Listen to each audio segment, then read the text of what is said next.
जी बिस्मिल्लाहिर्रहमानिर्रहीम। मैं तमाम लोगों को आगाह करना चाह रहा था। आज 2 दिन हो गए हैं, मीडिया पे काफ़ी बातें जो है वो पार्क व्यू के बारे में और मेरे बारे में हो रही थी। तो मैंने पहले तो कोशिश की कि मैं इस बात को नज़रअंदाज करूं, और जो लोग भी पॉडकास्ट के ज़रिए या मुख्तलिफ डिसइंफॉर्मेशन फैला रहे थे, तो पहले तो मैंने इनको नज़रअंदाज किया। लेकिन मेरे ख़्याल में कि लोगों तक जो हक़ाइक़ हैं उनका पहुंचना भी ज़रूरी है, इसलिए मैंने मुनासिब समझा कि मैं कम अज़ कम पाकिस्तान के लोगों को ये बता सकूं कि असल हक़ाइक़ क्या है। सबसे पहली बात तो मैं आपको पार्क व्यू लाहौर के बारे में बता दूं। पार्क व्यू लाहौर जो है, ये प्रोजेक्ट जो कि रिवर एज के नाम से था, ये 2006 में बनाया था, और इसके मालिकान और थे, और उन्होंने ये 2006 में इसका NOC लिया रिवर एज का, और ये रिवर एज जो है अगले 4 साल तक उन्हीं मालिकान के पास रहा। उनका कोई लोन का इशू था बैंक से, और बैंक ने जो है उनका लोन डिफ़ॉल्ट होने के बाद इसको रीपोजेस कर लिया, और उसके बाद इसकी डिग्री हुई कोर्ट से, और वो बैंक ने फ़रोख्त के लिए जो है वो इसको मार्केट में ले आए। मैंने ये बैंक से ख़रीदा 2010 में, और 2010 में मैं किसी हुकूमत में नहीं था। 2010 में मैं अपोजिशन में था, और 2010 में जब मैंने ये ख़रीदा तो इसकी तमाम तर NOCs, वो LDA की हो, वासा की हो, वापडा की हो, सुई गैस की हो, वो तमाम तर NOCs जो हैं उसके साथ मैंने ये ख़रीदा था प्रोजेक्ट। और ये रिवर एज के नाम से था, और उसके बाद मैंने इसको अपने ब्रांड के पार्क व्यू के नाम से इसको जो है वो कन्वर्ट किया। और अल्हम्दुलिल्लाह 2010 से लेके 2025 तक, पिछले 15 साल में ये एक बहुत ही सक्सेसफुल, बहुत ही खूबसूरत, बहुत ही अच्छा प्रोजेक्ट है, जो कि हज़ारों की तादाद में मेंबरान को बेहतरीन जो सहूलियात है वो फराम कर रहा है। जो लोग यहाँ पे रहते हैं उनको भी इसका अंदाज़ा है, और जो लोग यहाँ पे अपने दोस्तों को, अजीज़ों को मिलने आते हैं उनको भी इस बात का अंदाज़ा है। सो 2010 से ये प्रोजेक्ट जो है वो 2025 तक, इसमें 2022 में ये फ़र्क आया कि इसकी जो अप्रूवल्स थी वो एक अथॉरिटी जो कि LDA हुआ करती थी उसमें तब्दीली आई, और 2022 में इसको एक नई अथॉरिटी बनाई गई जो कि river Ravi urban development authority के नाम से हुई, और जिसको नाम रूडा रखा गया। और उस वक्त की हुकूमत ने उसको बनाया था 2, 3, 4 मकासद के लिए। मैं उन तमाम तकरीब में मौजूद था जिसमें उस वक्त के वज़ीर आज़म जो हैं वो आए थे, और उन्होंने हमें बताया था कि हमने रूडा क्यों बनाया। रूडा उन्होंने इसलिए बनाया था कि सबसे पहले जो है वो लाहौर शहर को एक तरफ, और दूसरी साइड पे शेखुपुरा को, इसको महफूज बनाया जाएगा फ्लड से, और लाहौर के साथ जो एक बहुत खूबसूरत एक झील बनाई जाएगी रिवर पे, और वो तकरीबन 27-30 किलोमीटर लंबी होगी, और उसके आगे एक बैराज बनाया जाएगा, और इस लेक को दोनों साइडों से खूबसूरत करके इसके दोनों साइडों पे एक 300 फीट की सड़क बनाई जाएगी, जो कि दोनों साइडों पे होगी। एक बंद भी होगा और ये सड़क भी होगी, जो दोनों जो साइड्स हैं उनको महफूज करेगी रिवर रावी के फ्लडिंग से, और इसके साथ साथ उसके दोनों तरफ बहुत खूबसूरत जो है वो इंफ्रास्ट्रक्चर बनाया जाएगा। उस इंफ्रास्ट्रक्चर में उन्होंने बताया था उस वक्त के वज़ीर आज़म ने कि ये तकरीबन $20 अरब का प्रोजेक्ट है, और इसके ऊपर हाई राइज बिल्डिंग बनेगी, अपार्टमेंट टावर्स बनेंगे, कॉर्पोरेट टावर्स बनेंगे, शॉपिंग मॉल्स बनेंगी, और ये सारी जो चीज़ें हैं इसके लिए रूडा ने जो है वो ज़मीन एक्वायर करनी भी शुरू कर दी है। वो जो ज़मीन एक्वायर की गई, उसके बाद वो ज़मीन एक्वायर के अंदर पार्क व्यू का कोई अमल दखल नहीं था। वो जो डेवलपर्स चुने गए जो कि वो ज़मीन को एक्वायर हो कर रहे थे लोगों से सरकारी तौर पे, और उसके बाद उसके अंदर वो पार्टनर बने, उसमें पार्क व्यू या मैं शामिल नहीं है। और वो कौन लोग हैं, वो कौन डेवलपर्स हैं जिन्होंने लोगों से 2-2 लाख की ज़मीन ली और उसके बाद उसको 2-2 करोड़ रुपये कनाल के हिसाब से बेचा? मैं कम अज़ कम उनमें शामिल नहीं हूँ। आप उनके नाम जो है वो चेक कर सकते हैं कि रूडा की लिस्ट में शामिल होंगे कि वो कौन लोग हैं।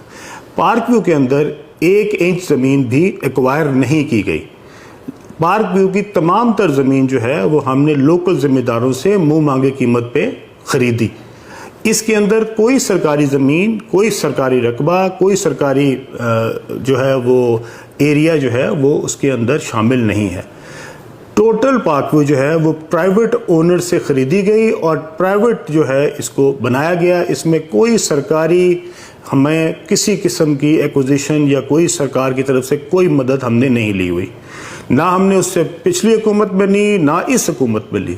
इस वक्त तक हमारे पास 1 इंच ज़मीन भी जो है ना वो सरकार की किसी भी अदारे की है और ना ही हमने कोई ज़मीन किसी भी लोकल ज़मींदार से थ्रू लैंड एक्विजिशन कलेक्टर उसको कोई एक्वायर कराया। जो ज़मीनें एक्वायर हुई हैं वो पिछले ज़माने में हुई थी, उनके अगेंस्ट क्या काम हुआ, वो क्यों एक्वायर की गई, लोगों को ज़मींदारों को क्यों कम पैसे दिए गए और उनको क्यों महंगी कीमत के ऊपर बेचने के लिए रूडा ने आगे प्राइवेट डेवलपर्स एंगेज किए, इसका मेरे पास कोई जवाब नहीं है। लेकिन जो फैक्ट्स हैं वो यही हैं। अब इसके बाद जबकि एक रूडा बनती है जिसका नाम ही river Ravi urban development authority है, आज जब लोग कहते हैं कि जनाब ये ज़मीन तो ग्रीन थी, इसको ब्राउन बना दिया गया, तो मैं उन सब से पूछना चाहता हूं कि मेरे भाई, ये जब रूडा बनी थी ये ज़मीनों को ग्रीन करने के लिए बनी थी? ये रिवर के दोनों साइडों पे जो हाई राइज बिल्डिंगें हैं जो रूडा के मास्टर प्लान का हिस्सा है, क्या वो ग्रीन एरिया में बननी थी? ये सारा ज़मीन जो थी ये ब्राउन डिक्लेयर हुई थी, उसके बाद ही यहाँ पे एनओसी मिले थे। रूडा ने ये तमाम तर रिस्पॉन्सिबिलिटी इसको महफूज करने की, इसके ऊपर सड़कें बनाने की, इसके ऊपर झील बनाने की, इस पे बैराज बनाने की, इसको सैलाब से महफूज करने की, इसके सीवर की, इसकी बिजली के कनेक्शंस की, ये सब जिम्मेदारी रूडा ने ली और रूडा ने इसके अगेंस्ट हमसे फीस चार्ज की। अब तक हम अरबों रुपए के हिसाब से जो है वो रूडा को जमा करा चुके हैं। उसके अगेंस्ट रूडा ने यहाँ पे एक रुपए का काम नहीं किया। यहाँ पे कोई सड़क नहीं बनी, यहाँ पे कोई बंद नहीं बना, यहाँ पे कोई बैराज नहीं बना, यहाँ पे कोई झील नहीं बनी, यहाँ पे कोई 1 रुपए का भी काम जो है वो यहाँ पे नहीं किया गया। इसका जवाब रूडा देगी। हमने जो पैसे रूडा को जमा कराए वो मेंबरान की तरफ से एक मेंबर को एक घर को जो है इसकी फीस चार्ज की गई और वो तमाम तर जो है वो रूडा ने वसूल की। अब आ गई ब्राउन और ग्रीन। ये रकबा जब से रूडा बनी है ये कभी भी ग्रीन नहीं था, ये सारा रकबा ब्राउन था इसीलिए ही रूडा बनी थी। अदरवाइज इसको सिर्फ इसलिए नहीं बनाया गया कि यहाँ पे जंगलात लगाने थे या यहाँ पे बागात लगाने थे, यहाँ पे कमर्शियल एरियाज बनने थे, यहाँ पे हाई राइज बननी थी। अगर रूडा के कमर्शियल एरियाज बन सकते हैं और अगर इस ज़मीन के ऊपर रूडा शॉपिंग मॉल्स बना सकती है या प्राइवेट डेवलपर्स मिल के इकट्ठे करके इसके ऊपर जो है वो अपने शानदार मंसूबे बना सकते हैं, तो पार्कव्यू अपने 5 मरले के मकान क्यों नहीं बना सकती? मुझे नहीं समझ आई कि ये सब लोग जो मेरे ऊपर इल्ज़ाम लगा रहे हैं, किस चीज़ का इल्ज़ाम लगा रहे हैं? हमने कौन सा काम गलत किया? क्या हमने मेरे प्रेशर की वजह से वो ब्राउन जो है वो जो ग्रीन था वो ब्राउन हुआ? ये तो जनाब उस वक्त के मुंतखब वज़ीर आज़म ने ये फैसला किया था और वो इस पर बड़ा जो है वो बड़ा प्राउड फील करते थे और उन्होंने इसके लिए बाकायदा कैंपेन की। वो बाकायदा एक ऐड में भी आए और वो ऐड जो है वो रूडा ने चलाया, जिसके अंदर उन्होंने बड़े अपने फ़ख्र से कहा था कि मैं ये $20 अरब का प्रोजेक्ट लॉन्च कर रहा हूँ। और उसके लिए उन्होंने वहाँ पे जाके ख़ास तौर पे ग्राउंड ब्रेकिंग की। उस फंक्शन में मैं भी बैठा था और अगर आप उसकी क्लिपिंग निकालें तो उन्होंने ख़ास तौर पे मेरा जिक्र भी किया वहाँ पे। तो इसलिए मैं अपने तमाम दोस्तों से कहना चाहता हूँ कि एक चीज़ एक मुश्किल वक्त हो तो किसी दोस्त के लिए अगर आप कोई अच्छाई नहीं कर सकते तो उसके लिए इतनी, मेरे ख्याल में इस कदर इस लेवल तक जाके उसको क्रिटिसाइज करना जबकि फैक्ट्स का आपको पता भी ना हो, ये बहुत ज्यादती है। और मेरे ख्याल में उन तमाम पॉडकास्टर्स को जिन्होंने शायद इससे कुछ पैसे तो ज़रूर बना लिए होंगे, लेकिन उनको कम अज़ कम इसका वर्जन, इसके बारे में हकायक, इसके बारे में तमाम तर जो मालूमात है वो पहले लेनी चाहिए थी। पॉडकास्ट बाद में करना चाहिए था और बताना चाहिए था कि ये मालूमात हमें पार्कव्यू से मिली हैं, लेकिन इसके बावजूद हमारे ख्याल में ये काम गलत है। और मुझे कोई एतराज़ नहीं अगर आपका पॉडकास्ट जो है वो इस बहाने आपको कोई 4 पैसे ज़्यादा दे देता है कि जिसमें अलीम खान को टारगेट कर गया, तो अल्लाह आपको मुबारक करे। मेरे ऊपर कोई किसी गवर्नमेंट का कोई एहसान नहीं है, ना पिछली हुकूमत का ना इस हुकूमत का। मैंने कोई चीज़ इर्रेगुलर नहीं की, मैंने पिछली हुकूमत से भी कोई नाजायज़ फ़ायदा नहीं उठाया, ना इस हुकूमत से उठाया। एक सोसाइटी जो मैंने एनओसीज के साथ खरीदी थी, अगर उसकी अथॉरिटी चेंज हुई, वो एलडीए से रूडा में गई, तो मैंने दोबारा अप्लाई रूडा को किया और जो रूडा ने इसके ऊपर अप्रूवल दी है वो तमाम तर वाजिबात लेके, तमाम तर फीसेस लेके, तमाम तर अपने प्रोसीजर अडॉप्ट करके, तमाम ओनरशिप टाइटल देखने के बाद दी है। और अगर इसके अंदर किसी को लगता है कि इसके अंदर रूडा ने कोई मुझे स्पेशल फेवर दिया है तो बराए मेहरबानी ज़रूर लेके आए सामने।